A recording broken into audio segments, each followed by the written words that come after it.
Welcome to Advertising and Promotional Management. This week we'll talk about Chapter 11. Chapter 11's quiz is due on November 7th, and you can access it by going into your McGraw-Hill campus portal and accessing the quiz from there. Today's Chapter 11, what we're going to talk about is the evolution of media, television and radio. Now, when we talk about television, there's some definite advantages to advertising on TV. Excellent creativity and impact. Again, television is watched whether you're using Netflix or cable or traditional network TV. It's watched. It's high coverage and more cost effectiveness, meaning that you can reach a large number of people for a relatively good fee per person. Has high captivity and attention. People tend to binge watch TV and watch TV a lot of times. And then also you have a lot of selections available to you and a lot of flexibility when it comes to TV commercial runtimes. Some of the limitations, when I say that in relative to the number of people you reach, it's cost effective, it doesn't mean that it does not cost a lot of money. It costs a lot of money, but you reach a lot of people. So there's gives and takes. There is a little bit of a lack of selectivity when it comes to purchasing media time. While you have a lot of choices of different channels and different times, a lot of times companies bundle these and bundle your media buys together, so you don't get to choose to show your TV ad anytime you want to. You're competing with other people, and sometimes they sell you a package that contains the non-wanted times to get the wanted times. For instance, obviously you would want to advertise at 8 p.m., right? Right during Modern Family or something else on Main or Walking Dead or something, right? Well, TV companies aren't dumb. They're not going to just sell you that advertising space. They're going to say, well, if you want that advertising space, you also have to take the 1 a.m. time slot as well. So a lot of times they bundle it together and make you buy time slots that you don't necessarily want. There's a lot of clutter. There's limited viewed attention.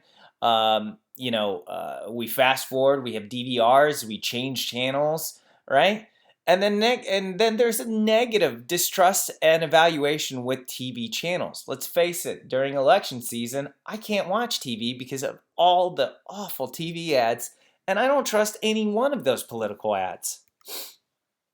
So network versus spot buying television time, right? Network advertising, you spread messages by purchasing airtime from a television network.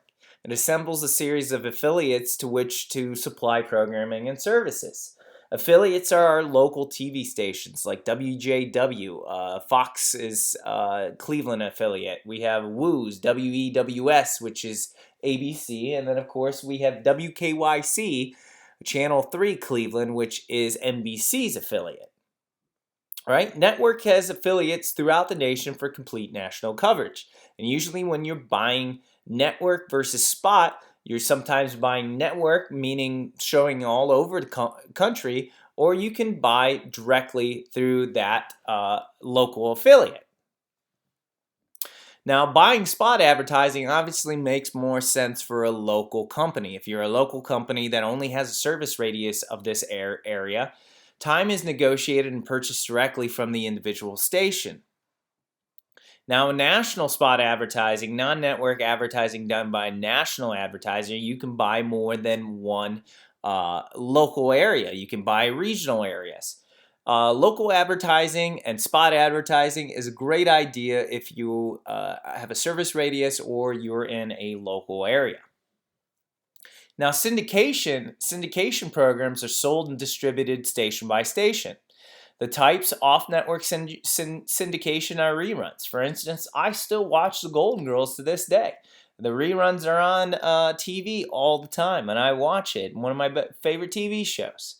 First-run syndications are also featured, and advertiser-supported or bartered time is also sold to stations in return for commercial time on these shows. Now, you can do both network off-network and first-run syndicated programs as an option when buying these TV spots. And then, of course, sponsorship. Advertisers assume responsibility for the production and content of the program and the advertising that appears within it. This allows a firm to capitalize on the prestige of high-quality program and have more control over the shows carrying their commercials. For instance, you can buy, I think about Saturday morning watching college football. It's College Game Day presented by the Home Depot. You notice that they're set, Kirk Herbstreit and those guys, they're surrounded by Home Depot items. The commercials in between the actual TV show are Home Depot commercials, sometimes featuring the College Game Day crew.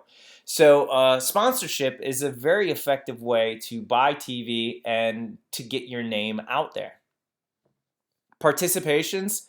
Several advertisers buying commercial time on a particular program. This allows the advertiser to have no long-term commitment and adjusted to buy spots that fit within your budget, and it gets you greater reach in the media schedule. However, some of the disadvantages are you have little control over the placement of ads, and the availability of spots can be an issue, and the time frame of those spots can be an issue too. Spot announcements are purchased from local stations that appear during adjacencies, time periods adjacent to network programs. So a lot of times is The Big Bang Theory was brought to you by Subway. These are spot announcements, and these are very ineffective. Now, the cost of TV advertising depends on the time of day and the particular program you're attached to. Obviously, a TV commercial spot for The Big Bang Theory is going to be at 8 o'clock p.m. is going to be much more expensive than showing up on Maury Povich at 1 a.m. in the morning. Now, TV time periods are divided into day parts. Day parts are specific segments of a broadcast day, and the advertising rates change on the size of the spot and the popularity of the day part. So let's take a look at these day parts. These are common day parts. We have the early morning, which is 5 a.m. to 9 a.m., daytime, which is 9 a.m. to 3 p.m., early fringe 3 to 5, early news 5 to 7, prime access 7 to 8, and prime time from 8 to 11. Then late news, late fringe, and overnight. So based off of your knowledge of TV, what do you think is more expensive, overnight or early news? Well, it really depends on your product now, doesn't it?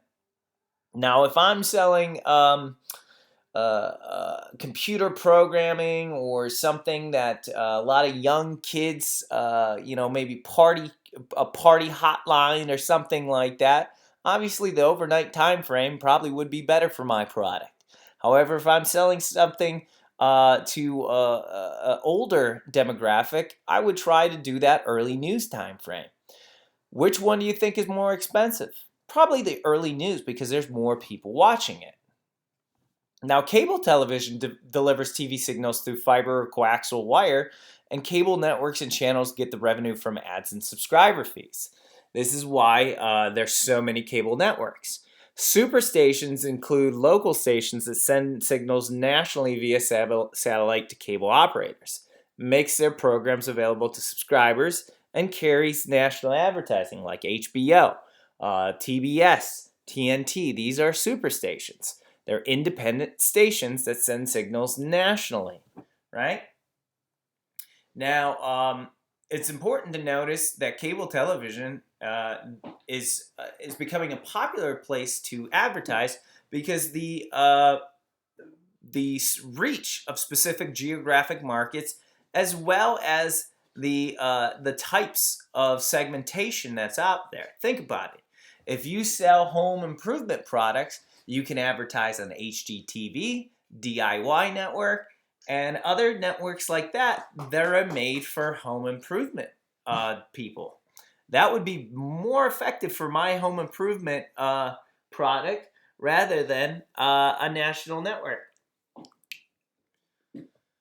The future of cable, the challenges we face, increasing in the number of channels, government regulations, reaching relevant audiences, and then also Hulu, Netflix, and those internet cable providers.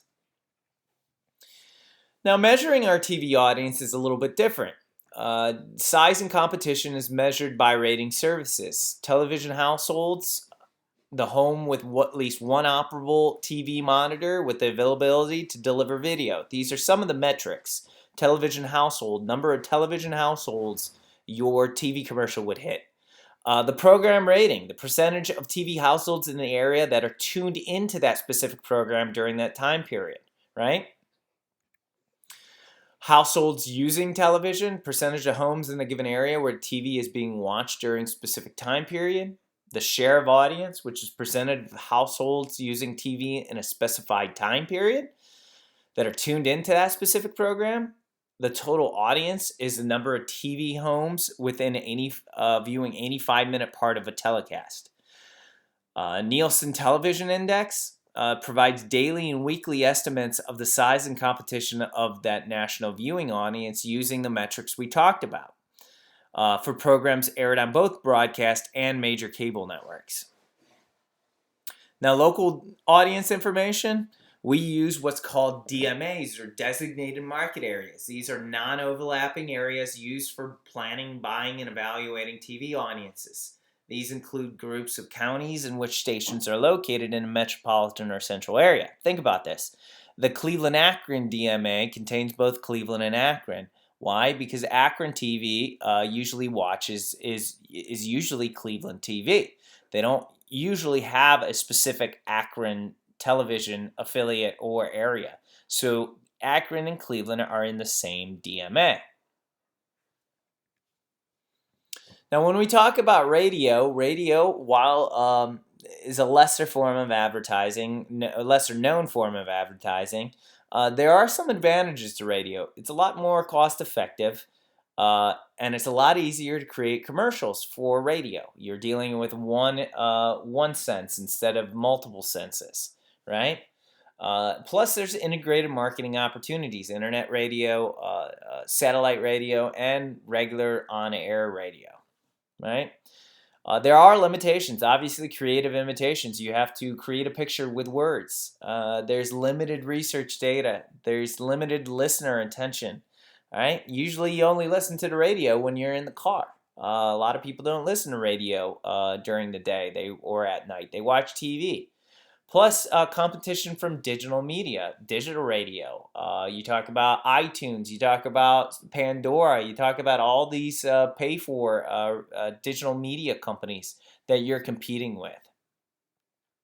Now, the day parts are very similar to TV, except a little bit less as far as the number of them. You have morning drive time where people are driving into work, midday, afternoon, evening drive time, nighttime, and then overnight.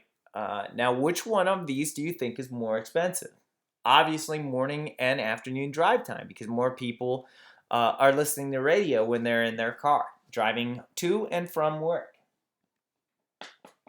Now, the measurement service for radio is called Arbitron, and Arbitron provides person estimates, ratings, and share. So that's it for TV and radio advertising. Your assignment this week is to take the quiz, read Chapter 11, and then to take the Chapter 11 quiz by November 7th at 11:59. Now keep in mind, in 2 weeks, you have a print media exercise. On November 14th, your print media advertiser, your director of marketing for LCC, and you've been tasked with placing an ad in a national magazine. All right, so please share on the discussion board the magazine you would choose and the reason you would select it. You can even create an example of the ad for LCC for an opportunity to get some bonus points. So next week we'll be back and we'll talk about Chapter 12, which deals with print media. But until then, make sure you take your quiz for Chapter 11, which has to deal with TV and radio advertising. And then next week, I'll be back and I'll talk about Chapter 12. Until then, have a great week.